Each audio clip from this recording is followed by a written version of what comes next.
Hey, how's it going? It is going quite well, I think. I had to think about that for a moment, but I have a really interesting job interview later today, and I'm very, very excited about it. But I'm also like on kind of pins and needles and like can't really focus. So this is a fascinating day to be recording. Oh, Um, man. yeah. Well, if we get part of your brain today, I will be happy. I don't know that I ever have more than that to give, so I doubt it'll be noticeably different. Um, but how are We, you doing? you know what? I am upright, and goodness, so I've been sick the last few days, and not just like sick, but like deliriously can't even sit up, unconscious, kind of sick. And I am on the mend. I am not 100%, but boy, it is nice to sit up and not feel like I'm getting punished for it. So that's how I'm doing. Good. Well, I'm glad you're better. I just hate that kind of sick where like it just sucks the life out of you. Oh, It's just goodness. exhausting. Yes. Yes. But I will say this, like yesterday, I was finally able to eat some food, get some fluids in me, and I could just feel hour by hour all of that start to take effect. And my body just was Mm. healing throughout the day. And you're just like, man, this is amazing the way God has created our bodies to bounce back from this stuff. It's pretty cool. It's incredible, isn't it? Yeah. So, That's awesome. so what is on your mind for today's episode? Well, you're going to need to talk me off the ledge today, I think. Wait a minute, you're the You- reasonable one on this podcast. Like how are we going to go up from here? I have no idea. But I was reading a book and I am still going to read it and it's still going to be a great book.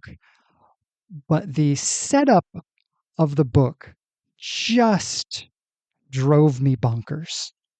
And I think it speaks to so much that I have struggled with evangelicalism, the evangelicalism that I grew up with. And so I just want to really, I want to set this out there and say to you, can we find a better way?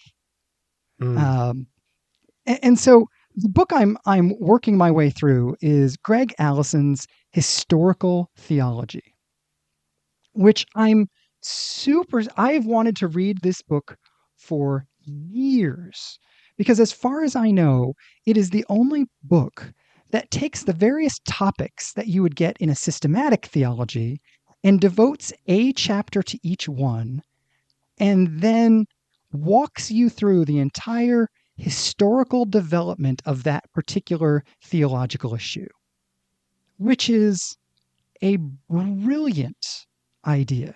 Yeah. And I could not be more excited to read this book.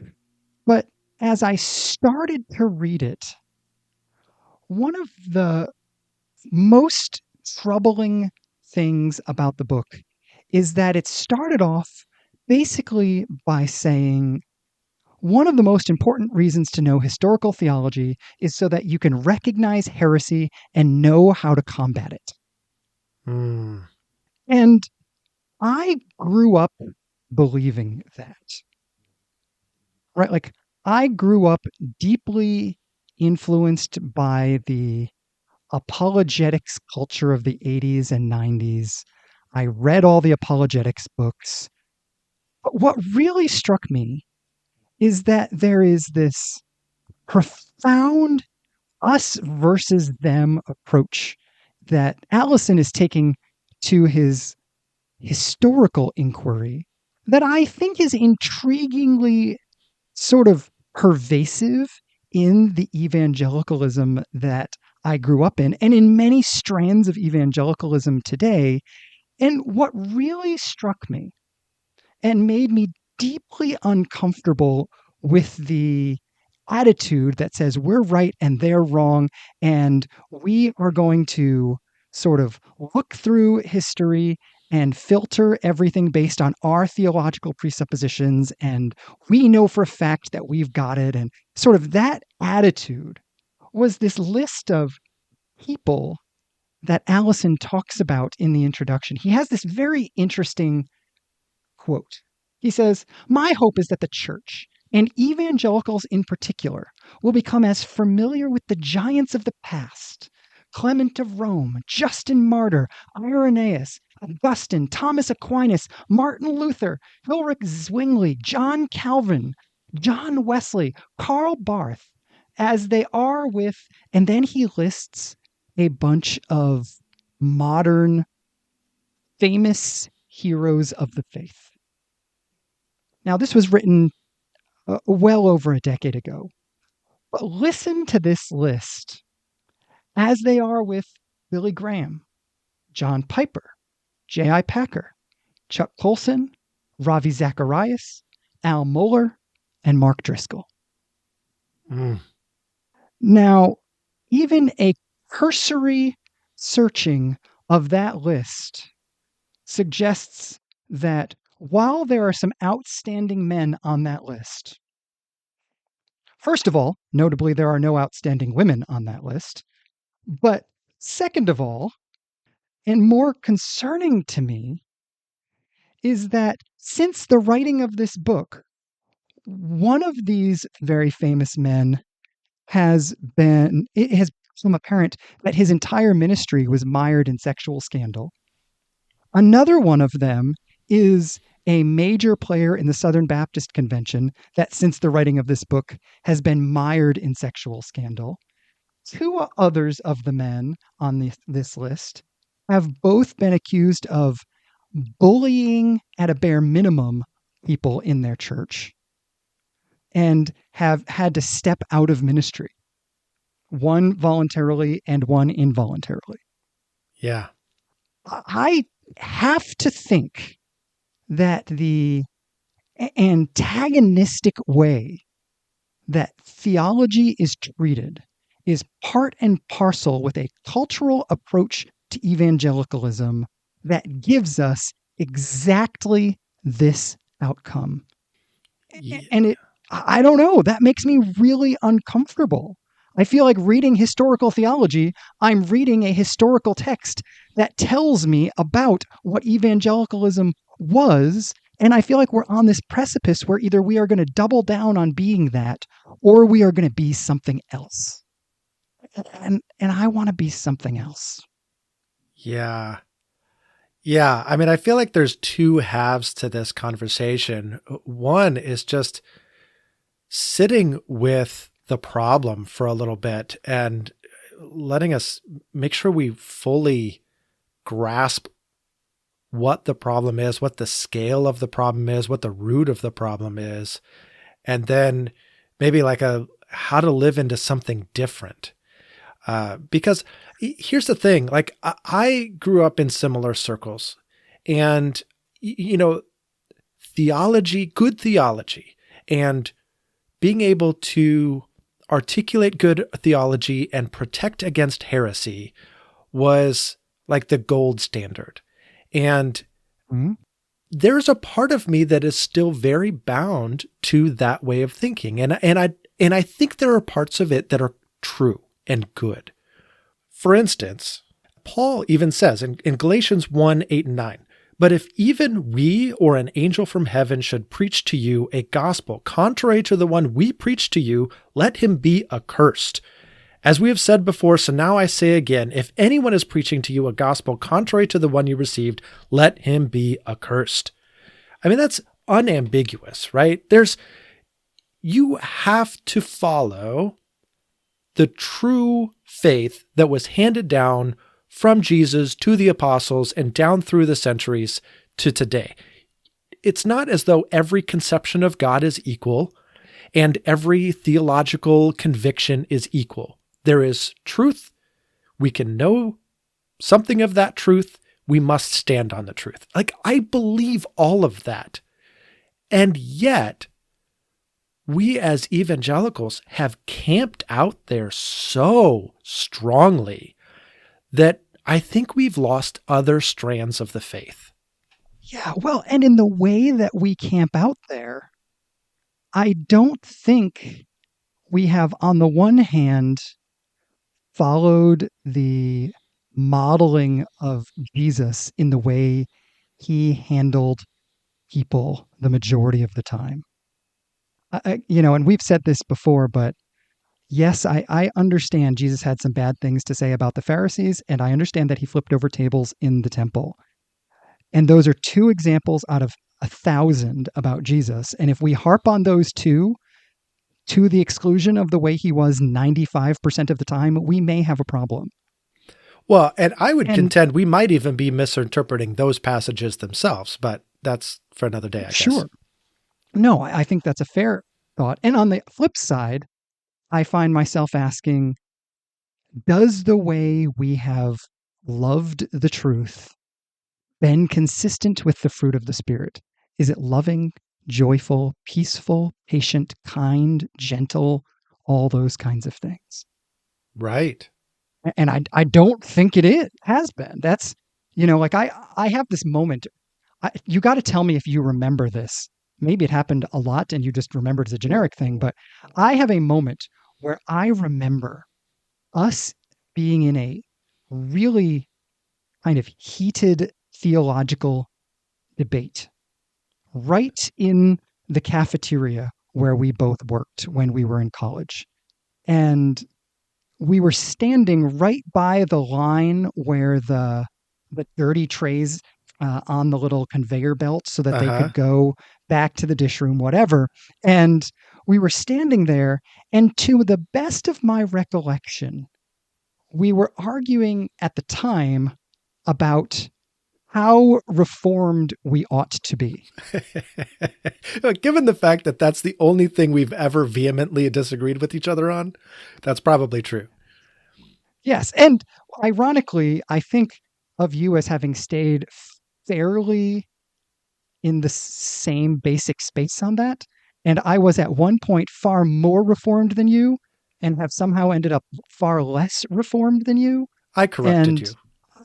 I orbit you, I think is what happens. But like I was at the time deeply influenced by many of these guys. Like I had read everything John Piper wrote, including, frankly, the giant 2-page footnote that I will never forget, in which he just throws another Christian leader under the bus for a footnote that starts on one page, goes all the way down the next page, so there's no actual text on the next page, then all the way down the page after that. It is the longest footnote I have ever seen, and it is just throwing this guy under the bus. This was my mentoring in how to talk about theology, and I brought that to this conversation, and I was far more heated than was helpful. And I remember more or less what I remember of what you said was, I don't think we have to be that rigid about it. I think it's okay to have a little bit of flexibility in where you stand on certain things. And I was ready and willing to like fight it out for you to agree with me on every little thing, and ready to like completely dismiss everything you had to say if you weren't in the same place as me. And I do not look back on that version of myself with pride. Um, I don't think I helped the conversation. I don't think I helped your theology. I don't think I helped my theology. I don't think anything benefited from my antagonistic approach to that conversation. Mm. And so, all of that to say, like, I talk about this stuff as an insider, someone who is deeply influenced by not just the theological positions many of these folks have taken, but the theological methodology that they have adopted in the ways that they communicate about theology. Yes, this resonates with me as well. I think I have always reacted against this in some way. Not to say I've never been dogmatic about something or what have you, but I have a personal reaction to this sort of mentality. And I'll tell you what, so last night, my brain finally kicked on for the first time in a couple of days. I would no longer had the sick fog over me, and my brain just would not shut off last night. And part of that was knowing we were going to have this conversation today. And I got riled up. I got upset. Laying in bed, I'm thrashing it back and forth, trying to fall asleep, and my brain is hot and bothered by what we're about to talk about. And I had to sit down, and I'm really glad I had this experience because I had to sit down and ask myself, why does this topic bother me so much? Why does it make me so frustrated when theological debates turn that direction? And it occurred to me, why? So I have a significant person in my life that assigned me a label, said, this is who I think you are. And because this is who I think you are, this is just how I expect that you'll behave. This is how I expect you'll respond to things. This is how I expect you will think about things. And I believe that person chose not to actually get to know me because they had a preconceived idea of who I am, how I think, and how I react. Now, this person has a place of significance for me. So it's not as though this is just some Joe off the street that, it wouldn't matter what they think. But it was actually hurtful that somebody this close would not care to know me. And so I get it might have been safer for them to think that, right? Because then I would never act outside of their preconceived ideas. They would never be surprised. They would never have to reformulate their plan or readjust their ideas if I did something that they didn't expect.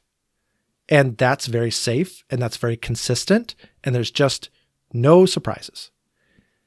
And I think that's how we think about God and theology inadvertently. I don't think anybody sets out to think this way. And I don't think this person in my life set out to think this way. But I know for me, I put God in a box for a time because it was safer to have a theological construct of God than it was to deal with a person of God who could act contrary to my beliefs. And so if God is like, we'll take your sovereignty issue, right? That we used to disagree about so vehemently.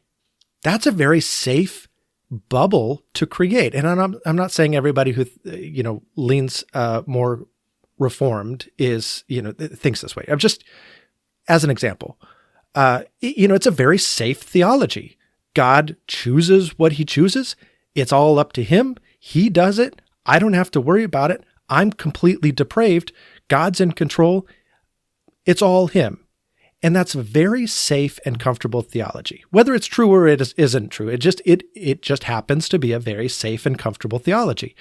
And God will never act outside of what we expect because God is sovereign. He's in control. He will save who he intends to save. He will not save who he intends to not save, and all of those things, which is very different than dealing with a person of God. So I connect the two. Do I really want to get to know God, or do I want to get to know the conception of God that I have formed through my theological studies? And those are very distinct things that have an emotional linkage for me that is very, very strong. Boy, okay. I have so many thoughts about what you just said because I think you just hit it on the head. Hit the nail on the head, not hit the person on the head. We would be opposed to that. Um, but first of all, I think having a good boxed theology, whatever it is, it not only keeps me safe, I think it also gives me a sense of control. I know the answers. Yeah. And the older I get, the more I worry about people whose theological starting point is I know the answers. Mm. You, before we started recording, referred to that as pride. And I had not thought of it in those terms, but you're absolutely right. There is a pridefulness, particularly in the way that we as evangelicals have done theology, that puts us in a box, puts our theology in a box. It keeps us safe. It keeps us in control. But ultimately, I think the thing it protects us against more than anything else is growth. Mm. Yes. So I think that is incredibly insightful. The other thing, I actually thought you were going to make two different points as you were talking about putting our theology in a box. You know, we come back frequently to love God, love your neighbor as kind of got Jesus's basic foundational, what does it mean to be a Christian? Love God, love your neighbor. When you are antagonistic about your theology, you actually put God in a box and you put your neighbor in a box. You are labeling God so that you can't be surprised by him, but you're also labeling your neighbor. Oh, they're reformed. Oh, they're a liberal. Oh, they're a conservative. Oh, they're a Calvinist. Oh, they're a Pentecostal. And it gives you that same sense of safety, simplicity, and control about your neighbor and about God. And I think all of that, I mean, one of the things that bothers me most about that moment in the cafeteria that I mentioned is the poor job that I did at actually listening to you. What is strongest in my memory is how I felt, not anything about you, until the moment you said something to the, I don't remember exactly what, but something that basically said, you're not listening to me. Mm. And you didn't say it like rudely or meanly or whatever. You were just saying, why am I talking to you? You're not listening. Hmm. That's that box thing you were talking about and how that person puts you in a box. When we do this with our theology, we do that with our neighbor and with God. And it's really, like I said, it Well, protects us from nothing but growth. well, you're right. It puts God in a box.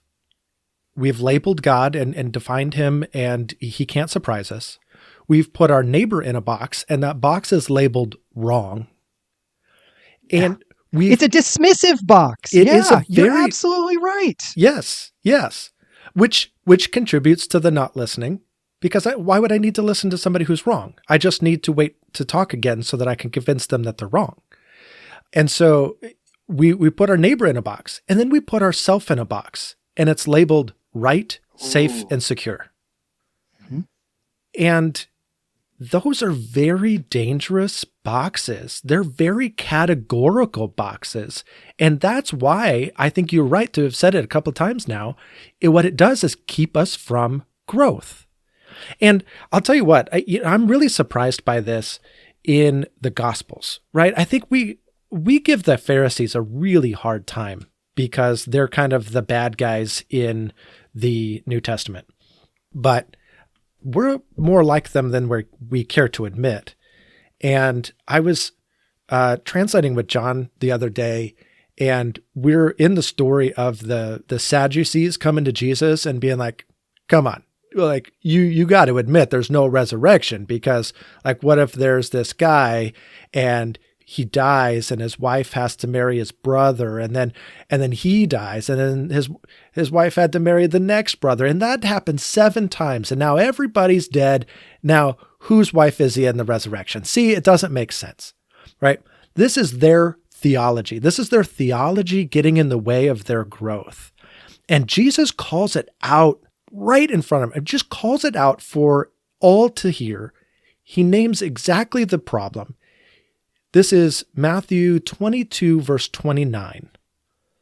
But answering, Jesus said to them, you are deceived, not knowing either the scriptures nor the power of God. That is as bold a statement as Jesus could possibly make. To people that were steeped in the scriptures, who were so looked upon as experts in knowing God and knowing the scriptures. And he said, you're missing it by a mile. And I think it's because their theology was getting in the way of actually knowing the scriptures and actually knowing the God behind the scriptures. which then man, that's a scary verse. Cause right. Like we often will talk about, even in past episodes, we've talked about how you can lean towards theology or lean towards experience or whatever. And Jesus is like, you stink at all of them. Right. And let's not forget the fact that they thought they were good at all of them. So the fact that I think my theology is correct is not a sign that it is. Right. So this is the model. Are we far enough into exploring this that I can sort of throw my hands up in the air and say, is there another way? We have to start asking that question, because here's the thing. We need a better way. Here's the thing. We need a way that is less dogmatic, but no less faithful, right? Paul is absolutely right. We must follow the gospel. It's not like we can invent a gospel down the road and it's just as equal to the one that the apostles handed down. There has to be some benchmarks, but yes, but we have to find a way to be in dialogue much better and in humility and posture ourselves for growth and all of those things that preserves some boundaries, but also allows for all the other stuff. How do you define that? I think this is exactly it. I almost want to go as far as to say, you've used words like preserve boundaries and things like that. I want to ask, is there a way of believing in a very clear, concrete, and nuanced, detailed truth that doesn't require me to step into the role of defender of it? Because I think ultimately that's the problem. Like, we're going to talk about somebody in just a couple of minutes here that I think does this really well. And both of us, our instinct is going to be to start off the conversation by saying, well, obviously, I don't agree with him on everything, but.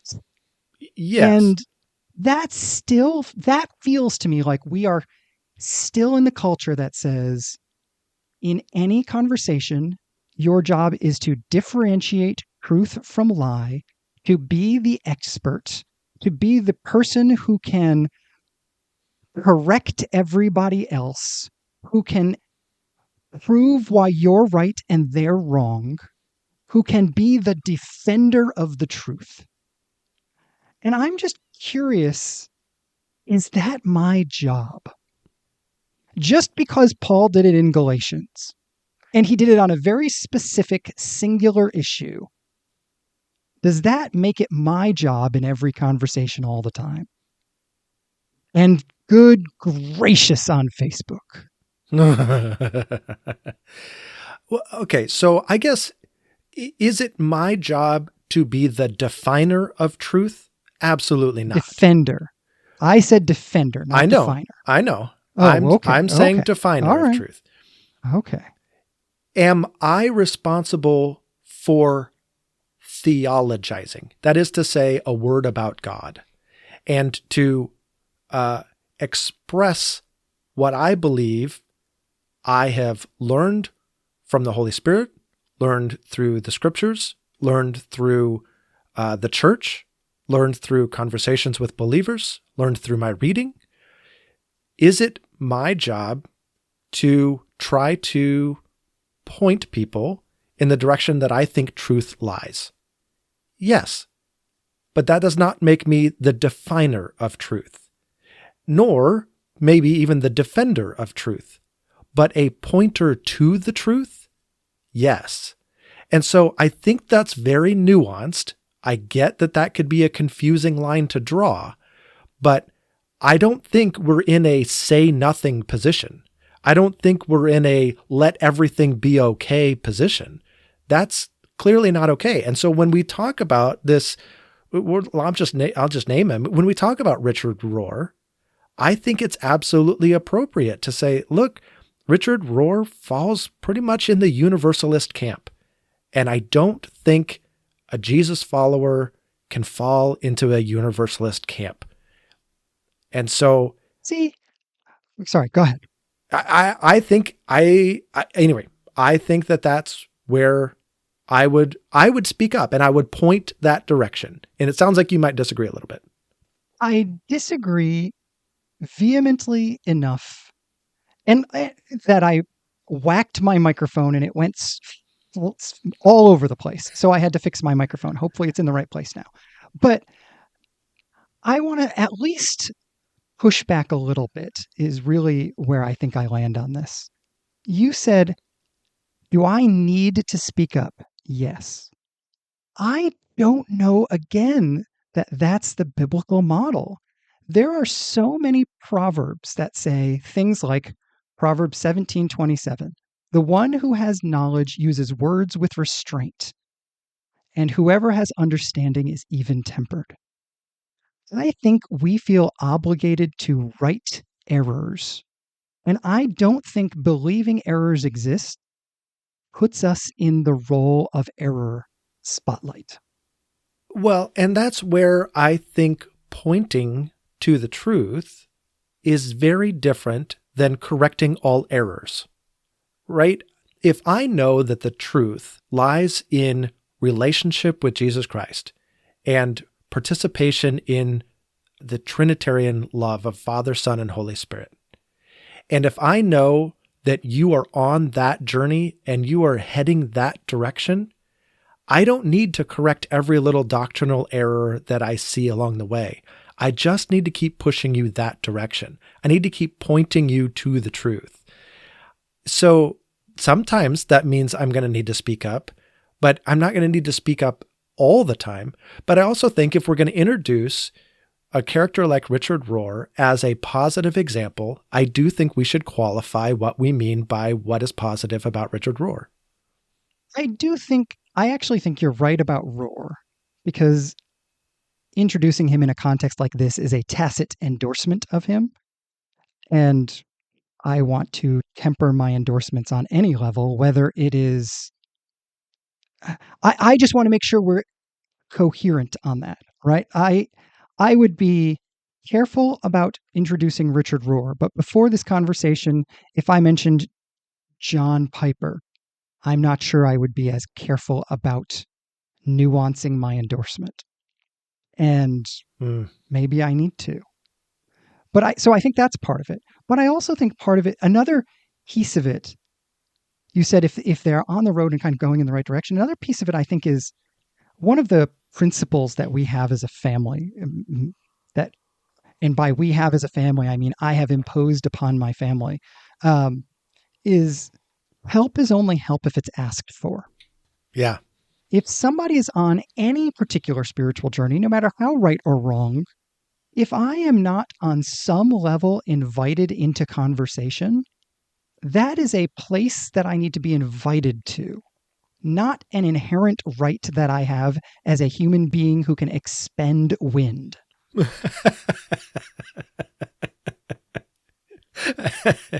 Yeah. Okay. Well said.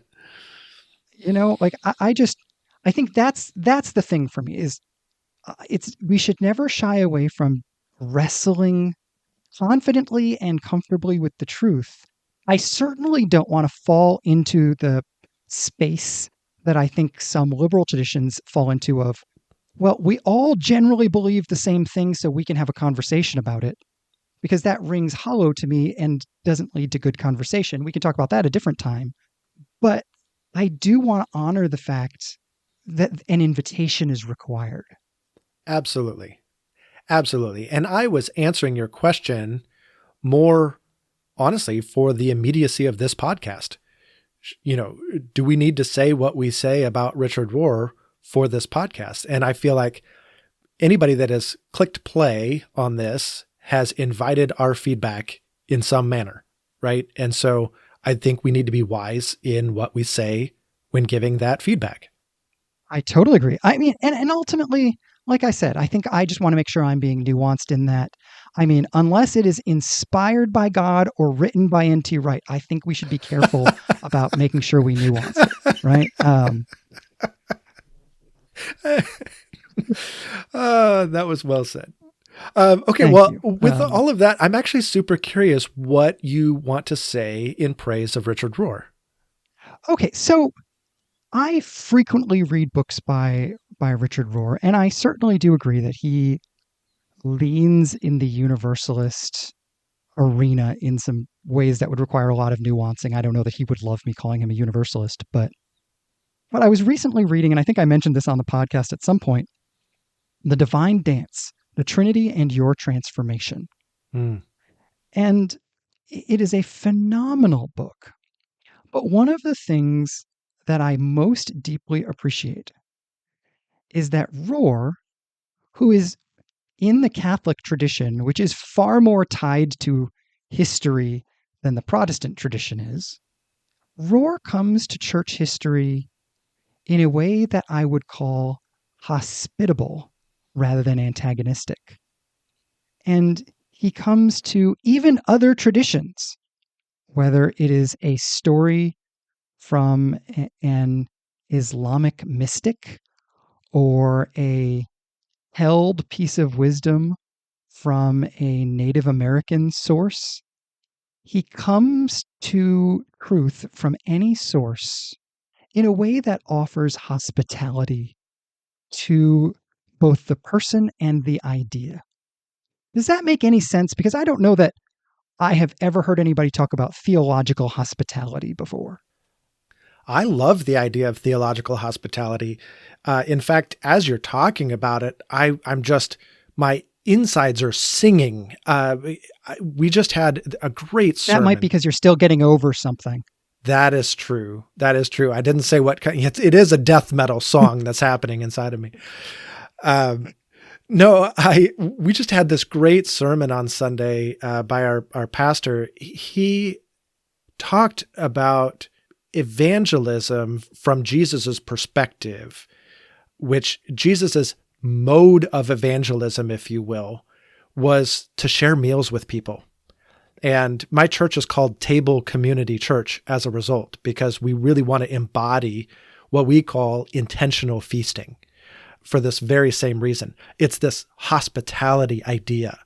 And when you talk about theological hospitality, I think about this great quote that our pastor shared in the service. I wish I remember who he was quoting, but the quote was, Jesus' whole evangelistic strategy came down to this: Jesus ate great food with bad people. And that to me is just awesome. That is so awesome. I don't care if you're a pagan that worships Zeus. I don't care if you're a Calvinist that worships sovereignty. I don't care who you are.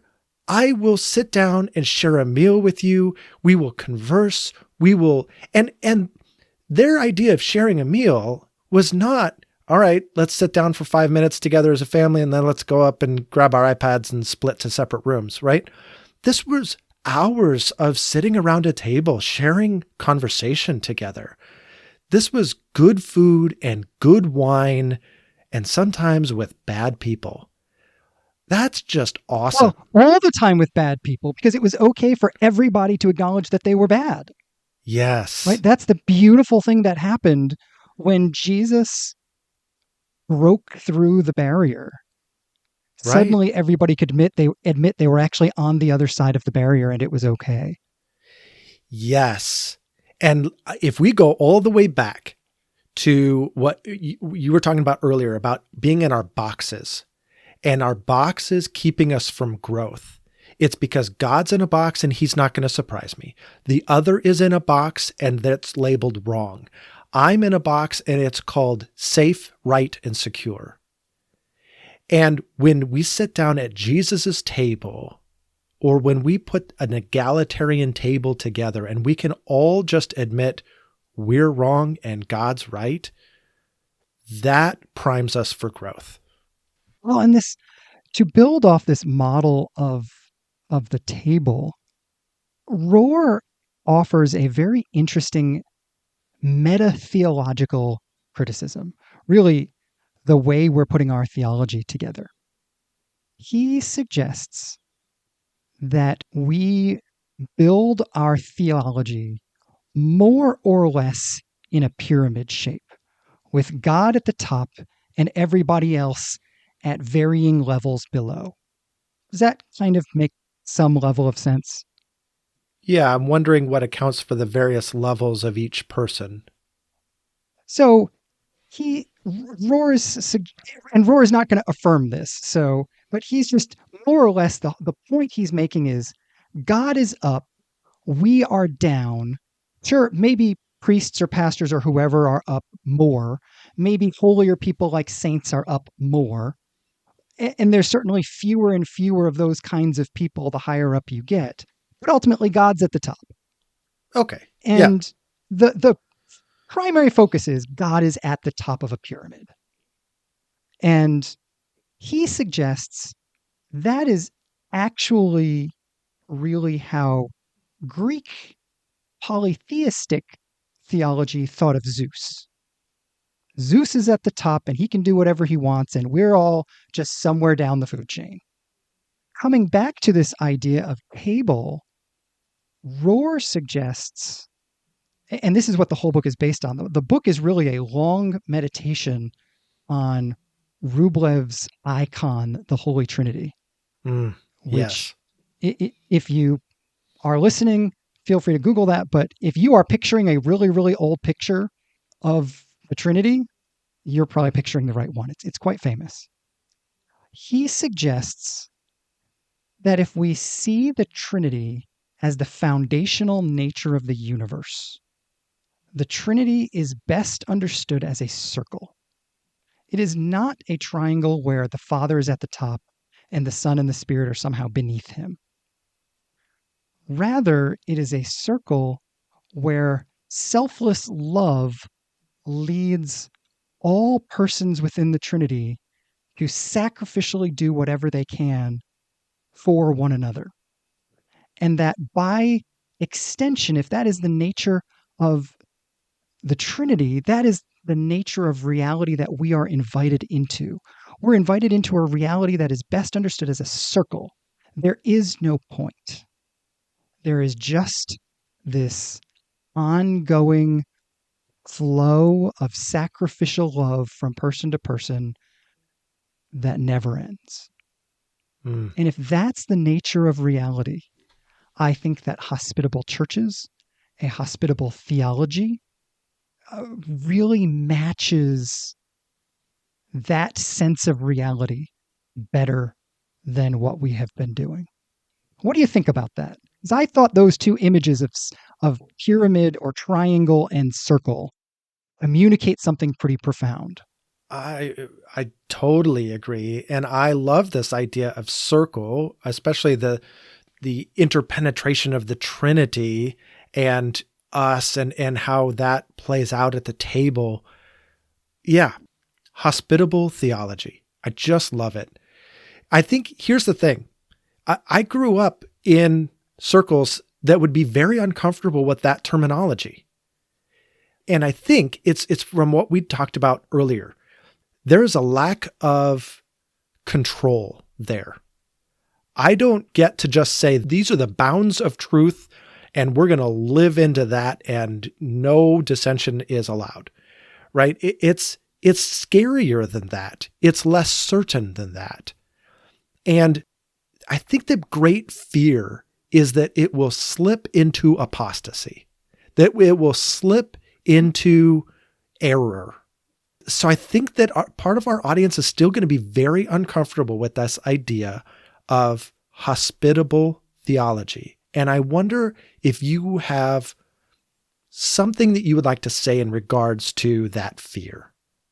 Yeah, this is where perhaps my pastoral training sets me up to see things just a tad bit differently. When I was pastoring people, there were so often people that by definition, I was in a relationship where I was discipling them. And still, I overlooked the majority of the things that they said that were theologically wildly off. There's the person who just lost their husband and they say with like tears streaming down their face at the funeral as I'm giving them a hug, my husband's an angel now. No, he's not. Mhm. Now's not the time. There's the person I sit with in a pastoral meeting where they are wrestling with one specific issue. And along the way, I hear them misexplain how the cross works and how grace works and exactly who the Holy Spirit is and like 15 other things. Am I going to stop and correct them theologically on every single one of those things? And so I had to begin to practice. And again, this is where that verse I quoted from Proverbs comes in, a willingness to pursue wisdom, which means I know there is a truth, but that doesn't mean I have to say anything about it. And I think this is one of the fascinating things to me is that the discipline of silence as a spiritual discipline in the Bible is so frequently a public discipline, not a private one. I am someone who practices the spiritual discipline of silence all the time when I'm alone. I sit in silence. I really desperately need silence. So I'm not saying anything bad about that. But the Bible speaks highly of practicing the public discipline of silence, of having something to say and not saying it. And I think this is the thing that matters. We're not talking about what is true. We're talking about being able to hold my tongue and pursue wisdom in the discipline of silence rather than having to just say stuff. Am I Yeah, addressing at all the thing that you're saying? you are. And let me give the other side of the equation, because I think there's a temptation to feel like, well, that's just foolishness. That's just letting people be caught in their own errors and never awakened to their own wrong thinking. And I think what makes it a wise decision is the fact that there's still a Holy Spirit and we're not him. Mm.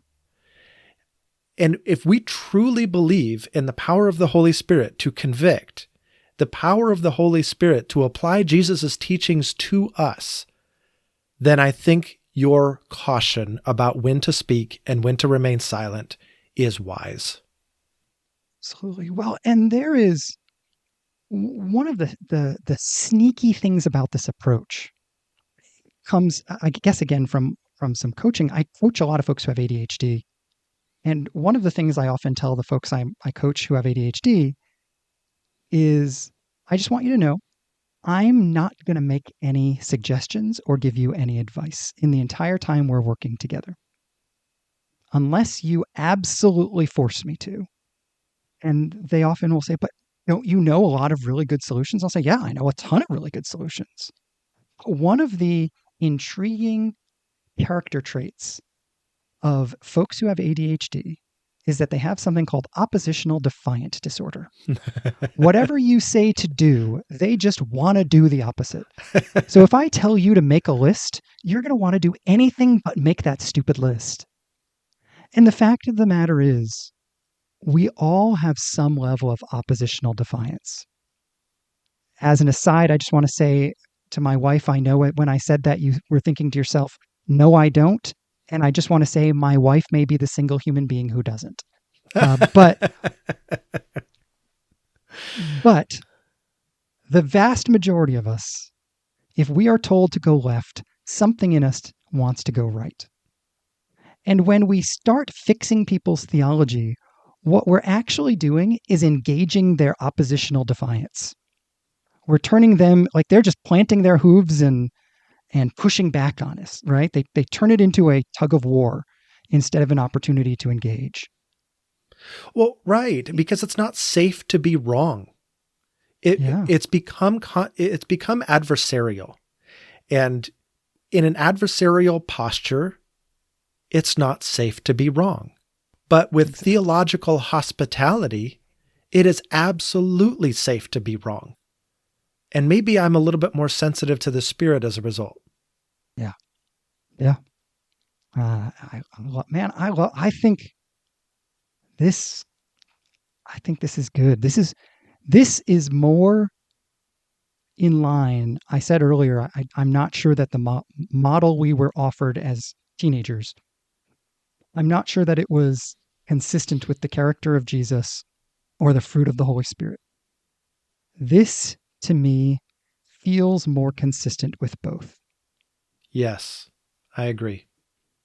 Man, well, are you ready to completely derail this deeply meaningful conversation? Oh my gosh. It pains me every single week. Um, okay. Hard left it is. Yeah, let's see. We have a Which Josh question somewhere around here. Which Josh needs a remedial tutorial on how to use a burn barrel? Okay, so this is me. And I just want to say, I fully acknowledge that using a burn barrel should not be complicated and that all of the directions are literally built into the name. You put stuff in the barrel and you burn it. How hard could it be? I'm eager to find out. I would love to say that I just have a dumb story about how I messed up using a burn barrel, but I have several. So the first time when we got a burn barrel, I don't know, a year ago, whatever. The first time I misused the burn barrel, I was burning stuff, whatever. It was going to rain, and the barrel that I bought came with a cover that you could seal it. It had been like a molasses container, like a molasses drum or something. Right. And so it came with this like fully sealing cover. And so I finished burning everything in the burn barrel, and it was going to rain, and I didn't want water to fill up the burn barrel. So I threw the cover on it and sealed the cover shut and went in and did a coaching session. And about halfway through the coaching session, everybody in the house hears this. Boom!